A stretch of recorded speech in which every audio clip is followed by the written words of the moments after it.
এরপরে প্রশ্ন, স্ত্রী মারা গেলে স্বামী দেখা জায়েজ হবে কিনা? জি, স্ত্রী মারা গেলে স্বামী অবশ্যই তার স্ত্রীকে দেখতে পারবেন, স্ত্রীর লাশ দেখতে পারবেন। এটা নাজায়েজ বা গুনাহ হবে না, গুনাহ হওয়ার কোনো কারণ নাই। মহিলাদের চাকরির টাকা সম্পূর্ণ পরিবারে ব্যয় করা কতটুকু জায়েজ? ইসলামের দৃষ্টিতে পর্দা মতো চাকরি করার পরও কি সেটা হারাম হবে?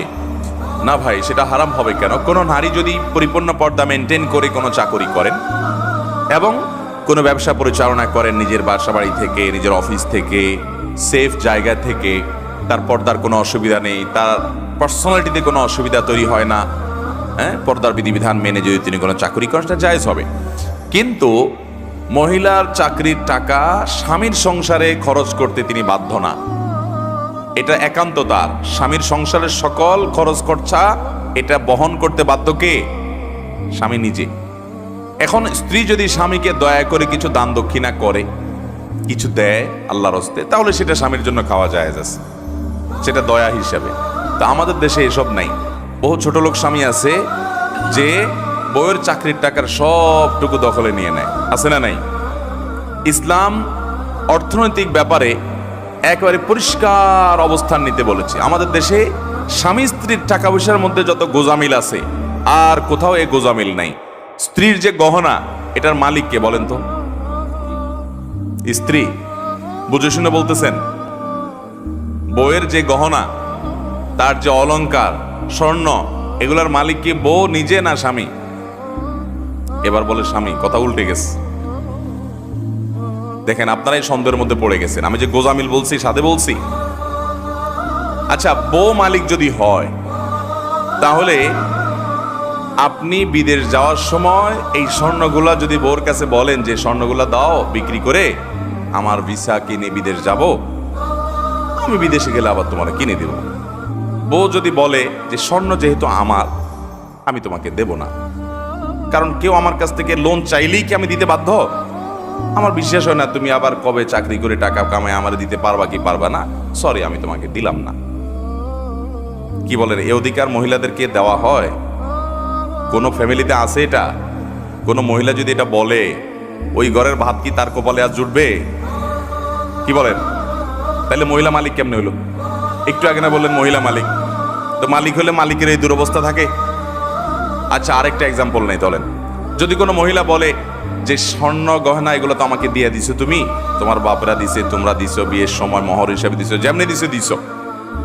এখন যেহেতু এটার মালিক আমি, তো আমি এগুলো বিক্রি করে আমার ভাইটা বেকার আছে ওরে দিয়ে দিব, আমার বোনটা একটু কষ্ট আছে ওকে দিয়ে দিব, আমার বাপ মাকে আমি গিফট করব, অথবা আমি একটু মার্কিন টার্কিং করবো, আমার যা খুশি তা করবো।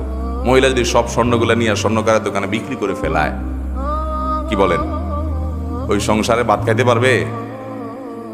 তাহলে সে মালিক কেমনে হইল বলেন তো?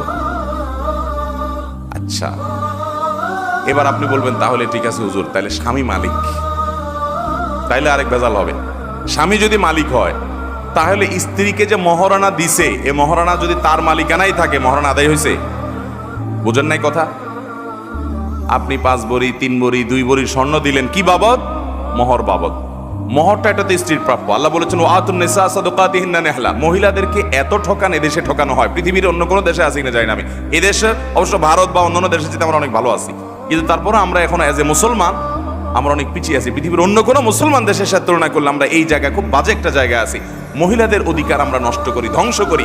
আল্লাহ বলেছেন ওয়াতুন নিসা সাদকাতিহিন্না নিহলা, মহিলাদের মোহর এটা তাদের প্রাপ্য অধিকার, আদায় করে দাও। কয়জন মায়ের পুত বাপের পুত আছেন এখানে? হাত তুলে বলতে পারবেন বউয়ের মোহর সব আদায় করে দিছে? হাত তুলেন তো দেখি। এরকম বাপের পুত যারা আছেন হাত তুলেন দেখি।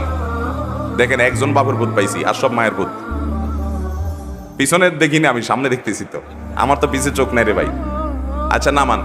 আর বাকি যে হাত উঠলো না, কাহিনী কি? বিয়া করে নাই, আবিয়াত্তা। আবিয়াত্তা কয়টা আছে? বিয়াত্তা নাই এর মধ্যে? এসব কি আবিয়াত্তা মাহফিল? এই যে সব বিয়েতে মানুষ হাত তুলছে, মহর দেন নাই কেন? ভাইরা আমার, স্ত্রীর মহারণা পরিশোধ করে দিবেন, খবরদার। এটা তার প্রাপ্য অধিকার, এবং দেওয়ার পরে বলে দিবেন এটা তোমার রাইট। তুমি কি তোমার বাপরে দিবা না, তোমার ভাইকে দিবা না, তোমার বোনকে দিবা না, তুমি দান করবা না, আমাকেও কিছু দিবে, এটা তোমার ব্যাপার। স্বাধীনতা তাকে দিতে হবে। আমরা অনেকে এই ক্ষেত্রে অনেক অবিচার করে থাকি। মহারণা পরিশোধ করবেন তো ইনশাআল্লাহ? একসাথে পরিশোধ করার ক্ষমতা না থাকলে স্ত্রীর কাছে একটা দরখাস্ত লিখবেন, বরাবর মোহতারামা বিষয় কিস্তিতে মহারণা পরিশোধের আবেদন, যথাবিহিত সম্মান সৎ প্রদর্শন পূর্বক নিবেদন এই যে আমি আপনার সম্পর্কে স্বামী হই, মোহরের টাকা এত লাখ টাকা ধরা হয়েছে আমার অযোগ্যতা সত্ত্বেও, আমি সেজন্য দুঃখ প্রকাশ করছি। একসাথে আপনার মোহর পরিশোধ করিবার সামর্থ্য আমার নাই, অতএব আমি কিস্তিতে আপনার মোহর পরিশোধ করিতে ইচ্ছুক, বিধায় আমার দরখাস্ত মঞ্জুর করিয়া বাধিত করিবেন। বিনীত নিবেদক, আপনার অধম স্বামী। এরকম দরখাস্ত বউয়ের কাছে লিখে, দরখাস্ত লেখা লাগবে, এটা মজা করে বললাম, মানে বউকে আপনি প্রয়োজনে কিস্তিতে দিবেন, কিন্তু মোহর দিতে হবে। দিবেন তো ইনশাআল্লাহ?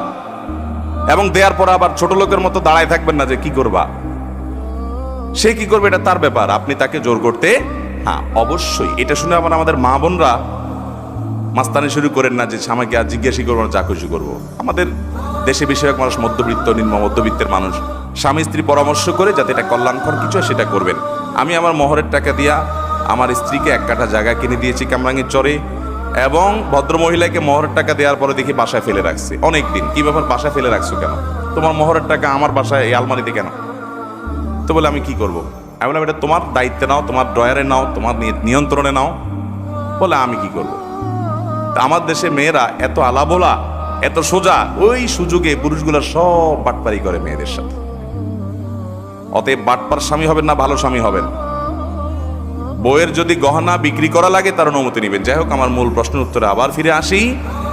স্ত্রী যদি টাকা পয়সা উপার্জন করে, এগুলোর মালিক স্ত্রী। তবে স্বামী যদি তাকে নিষেধ করে, অনুমতি না দেয়, ইসলামী শরীয়তের দৃষ্টিকোণ থেকে তিনি বাইরে চাকরি বা জব করবেন না। কিন্তু অনেক নারী আছেন যে বাবা মার সেবা করা দরকার, বাবা মার অর্থনৈতিক দুর্বলতা আছে, আর্থিক দুর্বলতা আছে, তিনি হেল্প করতে চাচ্ছেন, তিনি শরিয়ার পর্দা মেনে যদি কিছু করতে পারেন, এটা খুব টাফ। শরিয়ার পর্দা মেনে চাকরি এত সহজ না, বলা যত সহজ। যদি সেরকম সুযোগ থাকে তিনি করতে পারেন, তিনি করবেন, এবং তার সে সম্পদের মালিকানাও তার হবে। এটা সর্বাবস্থায় মহিলারা চাকরি করলেই হারাম হবে এরকম বলা সহজ নয়।